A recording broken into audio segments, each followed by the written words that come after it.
How y'all doing? I'm Ricky here again, guys. Today I'm making a video response contest entry to Ovi1013's contest. And in his contest, he wants to know, I guess basically, what makes you the person you are today? What made you the person you are today? He told his story, which was a pretty awesome story. I don't really think mine compares to that. I doubt mine compares to too many. I honestly don't think I've had, a whole lot of tragic events in my life, or traumatic, which, is a good thing. I'm not sorry about that. But yeah, I don't know. I've had, some rough times here and there. At least at the time I was going through them, I thought they were rough. But, honestly, I'm not sure how rough they really are. Just comparisons to a lot of folks. But what made me the way I am today, What made me the man I am today? Pretty simple answer. And that's my parents. And pretty much the way I am today is all from them. I grew up on a farm, a dairy farm. And if you want to grow up on a farm and you want to work a lot, the dairy farm is the one that you want to grow up on. So I learned pretty young what hard work was. Probably, honestly, real hard work, maybe from age 10 on. I've been working what some would consider, I guess, full-time. I did work before that. Maybe even 10's a little young. Maybe we hit probably 12. That's when I got heavy working hard. But from 10 is when some, pretty hefty work started as far as working on the farm. Had a lot of responsibilities growing up, feeding cows and helping to milk cows and scraping cow manure off the ground, cleaning up the barn, things like that. As I got older and my legs got longer, I started driving tractors. So I'd say around 12 years old, I probably first started driving tractors and plowing fields and stuff like that. But as a kid, we did a lot of hard work, baling straw, unloading straw wagons, stacking straw in barns in the middle of July when it's 100 degrees, that kind of thing. And when I was a kid, I didn't get paid for it. It was responsibility. I lived in the house, I ate the food, I did the work. We didn't get allowances. My parents didn't have that much money. I think when I turned, it was my grandmother's farm. And when I turned about, I think around age 10, is when my parents took over the farm. My grandmother died, and my dad started farming as it being his farm from there. But they didn't have a lot of money, because before that he just kind of worked on the farm as a hired worker to his brother and his mother. His brother owned half the farm and my grandmother owned half the farm. So my grandmother died. He bought from the estate the farm, and my uncle sold his half of the farm to my father. So it was all his, so they had a lot of debt and not a lot of money. We were land rich and money poor. Land rich, dirt poor. It's basically how we say it. So we've always had a lot of property, but any kind of money's tied up in the farm and that kind of thing. So we didn't have a whole lot. You know, we weren't deprived. We always had food. We always had a roof over our head, but we didn't have all the fancy new toys that a lot of the other kids did. Didn't always have the fanciest clothes. I wore hand-me-downs pretty much all my life. Either my older brother's clothes or my cousin's clothes. And it usually went from my cousins. They got handed down to my brother. And then they got handed down to me. You know, I got some new school clothes every once in a while. And shoes and whatnot. But a lot of hand-me-downs and things like that. A lot of toy hand-me-downs. But, you know, not having a whole lot taught me to appreciate the things I did have. My parents taught me to appreciate the things I did have. You know, kids today, even my own daughter, I think sometimes she's got too much. She doesn't really appreciate, you know, all the toys and stuff she has. I know some of my other kids in my family that they just get so much stuff all the time. But their parents make so much money that when they get something, it's like, oh, yeah, okay, whatever. Yeah, this is all right. Now, when you give them a present, you know, I was always happy when I got a present, no matter what it was. I can only think of one time I got a present that I really, truly didn't like, and it was some kind of educational present that I got from a relative, and I'm like, what is this? And it was stupid. I don't have it. I can't really explain what it was, but it was a really dumb educational toy. But, you know, we grew up with not having a whole lot, you know, and we didn't really have video games and stuff like that when I was a kid. I think we had nothing but a black and white TV until I was about 14. 13-inch black and white TV was the family television. Yep. Now did we have a color TV before that? We had gotten my dad got a used colored TV, I believe, from a yard sale somewhere when we were a little bit younger, so maybe when I was 8 or 9 years old. And it was color for about 6 months maybe, and then something broke on it and it was black and white. And so we watched this old black and white TV for a while. That used to be a color TV. And then the black and white went out. And I think in the middle of Smurfs. It was a traumatic event for me. We were watching Smurfs, and the picture went out, but there was still sound. So we went from watching a color TV for 6 months to watching a black and white TV for, I don't know, maybe 9 months, to listening to television. Basically having a radio, listening to the cartoons with no picture for probably another 4 or 5 months until the TV started smoking. And then they got rid of it. And that's when we got the 13-inch black and white TV.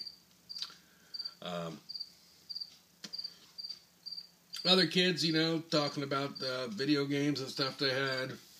Like Atari 2600 was pretty good. Or pretty popular then.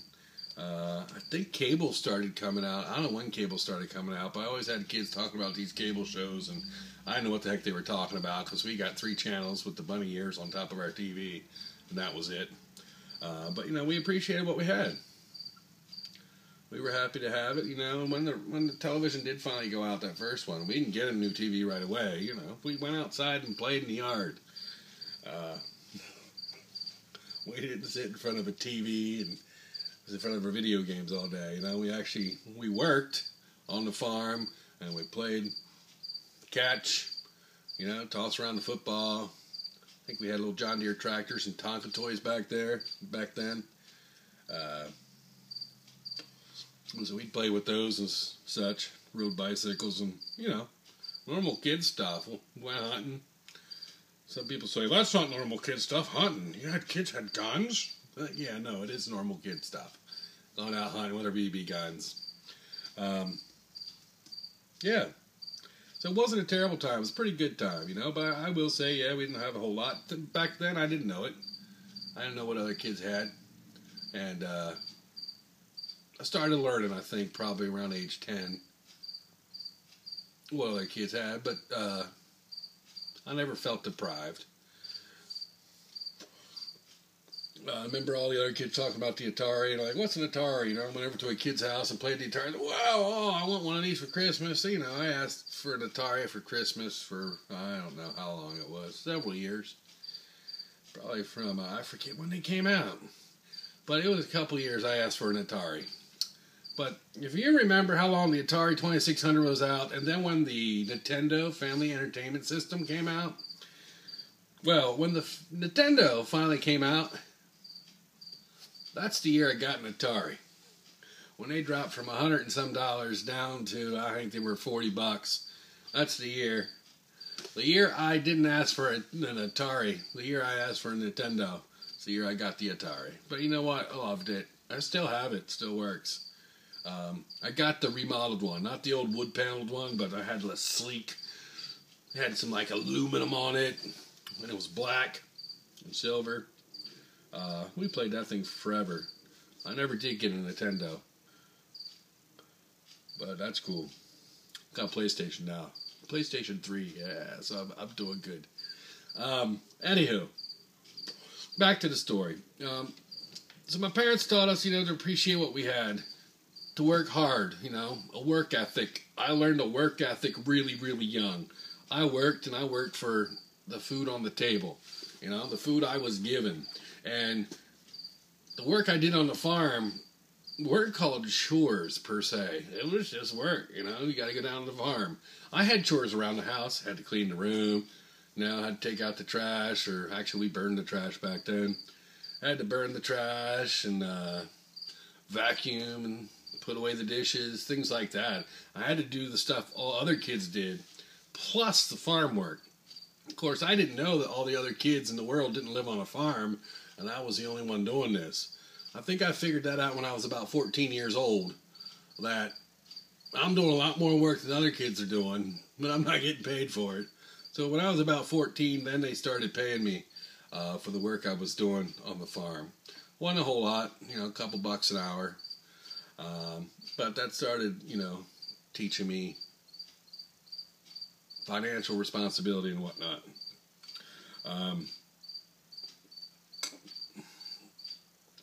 Some of the things that made me who I am today are directly related to my parents, and I'll share a couple of those stories. One story that really sticks out is, I don't know, I've always kind of cared about other people. Sometimes I care about people too much, but, you know, even strangers, you know, don't like to see people in hard times, and I don't mind helping folks out, as long as they don't try and take advantage of it. But, and that started probably, I don't know, I want to say I was 9 years old. It was Christmas morning. We'd open our presents, I guess, is what we had done. I think we'd open our, no, we didn't open our presents yet. It was Christmas morning, we woke up and we wanted to open presents. So I got the parents up. So they were getting ready. We couldn't open up unless everybody was there. I didn't get my parents up because my dad was milking. I got my mom up. My dad was down in the barn. He was milking the cows, and we weren't allowed to open the presents until he got home. So we were waiting for him to get home, and he got home, and he told us to get our clothes on. Get our work clothes on, basically. We're like, what? I need you to get your work clothes on. We got to go get wood. So we had to go cut wood. We're like, what? Why are we cutting wood? You know, we didn't really know. We got out there, out in the woods, you know, we were kind of pissed off, and getting ready to cut wood, and I see my uncle there, and some of my cousins are out there, and all getting ready to cut wood. I was like, why is everybody out here? You know, and then my dad explained to me, one of the neighbor folks, and I didn't know him. I don't think my parents knew him. I don't think my father really knew him well. I don't even think my uncle knew him very well, but they lived kind of close to my uncle. And the man of the house, there was a woman who had a new baby, not brand new, I think it was, the kid was probably a year old, and she was pregnant. And she was in a house, and the only supply of heat was wood. It had been snowing. Now, her husband was the one that cut the wood. And her husband had had an ulcer, a stomach ulcer, And that stomach ulcer, in the middle of the night between Christmas Eve and Christmas morning, had ruptured and started bleeding. So he'd been rushed to the hospital, and they didn't know the guy was going to die or not.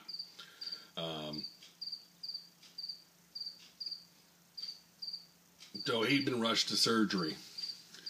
And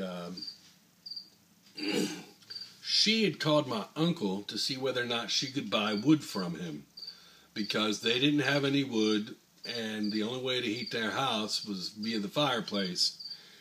And she was in no condition to go out and try and cut wood herself, so she wanted to purchase some from my uncle. So my uncle called my father, and he got his sons. My uncle got his sons together, and my father got me and my brother. I think I was 9, my brother was 11. And we went out in the woods, and we cut wood all Christmas morning, from probably about 8 o'clock until maybe 11 or 12 o'clock. We were out cutting wood for this family. We loaded up the wood, took it over to the house, dumped it off right at her next door, or right at her back door, so she wouldn't have to go too far to get it. We didn't stack it, just dumped it off, knocked on the door, and left. That was it. I'm like, what? I thought you were going to sell it. Why are you just giving it to him, you know? My dad, this is what I was asking my dad, like, why are we giving it wood? Why we worked all morning, we're not getting money, you know? Greedy little son of a gun I was. You know, my dad's like, no, you know, we got to help the neighbors out, you know? You have to help people out, is what he told me. You know, one day you might be in hard times, and you'll need somebody's help. So if you can't help out someone now, how can you accept help from someone in the future? You know, and that was my real first lesson. Not my first lesson, but that was a lesson that really stuck with me. At an age where I, you know, pretty impressionable, and I was able to actually understand. And I think that stuck with me my whole life. You know, just the fact we were all out there on Christmas morning, hadn't opened the presents. My dad had not been back to eat breakfast. You know, he woke up at 4 o'clock in the morning, went down and milked the cows, got back in around 7:30 or 8, and just went directly out into the woods. Didn't rest, didn't eat breakfast, just went out, started cutting wood. You know, and that's the kind of people, I guess, my father is, my parents are. And that's really rubbed off on me. Come to think of it, most of my family's that way. The ones around here, my mother's family, my father's family, most of my family are like that. And they're the people who've kind of caused me to be the person I am. And that's just one example.